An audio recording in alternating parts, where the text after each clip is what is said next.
I love Boston Legal, and I'm very sad to see it off the air. Last night, Monday night, they had a 2-hour finale, and it was a phenomenal show with all kinds of, as usual, very interesting questions raised and fantastic writing and arguments and acting. But the one piece that really caught my attention was when the female lead and one of the senior attorneys was going to get married. It turns out he's Jewish and she's Catholic, and she wanted to get married in church. So they had a scene where they were doing the rehearsal, and the rabbi and the priest were going to officiate together. They got into a big argument, and the priest started saying that Israel shouldn't exist. And the rabbi was saying, well, the church was responsible for the Holocaust because they didn't do very much. And then the woman, lawyer who was going to get married, said, basically defending the priest to her fiance, well, maybe Israel shouldn't exist. It's outlived its usefulness. And despite loving the show, it got me very irritated. It's so interesting when you have that kind of argument. Is there any other country in the world that they say it shouldn't exist anymore? I mean, it's unbelievable. Would they say Iraq shouldn't exist, or Syria shouldn't exist, or Jordan? Those are made-up countries. But Israel has got the oldest claim of any country in the world. The Bible talks about Israel, the land of Israel, and the people of Israel, and that spot. Why would they say that it shouldn't exist anymore?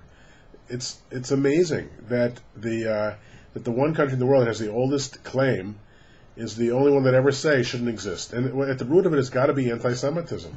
What other possible explanation could there be? It's, I think, the greatest country in the world. It's done.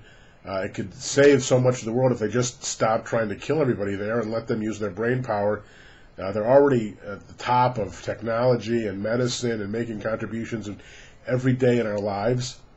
Publish more books and poetry and museums and just an amazing country. But of course all you read about are the efforts to destroy it, and now the popular television show says, well, it shouldn't exist anymore. What kind of ridiculous nonsense is that? And so I think that the writers out there trying to get in a last shot are kind of provocative, and then the couple says to each other, well, we really never discussed religion before. What kind of mature couple? They've been married several times, at least she has, according to the show. Goes into a marriage saying, we've never discussed religion before. As if you can just paper over all the differences. So in the end, the Chief Justice, one of the Justices of the United States, Scalia, not the Chief Justice, one of the Justices, marries them on a fishing dock. They avoid the problem of religious clergy. So anyway, I want to just talk about that, and the fact that almost no rabbis co-officiate with non-Jewish clergy in performing intermarriages. Conservative and Orthodox rabbis will not perform intermarriages at all, and the Reform and Reconstructionist rabbis that do, not that many will officiate with a Christian clergy. So that was a little bit of an odd scene also. Anyway, goodbye to Boston Legal. It was a fantastic show, raising all kinds of issues as usual. I mean, the two-star male leads marry each other, not for sex, but for other purposes. Kind of fascinating.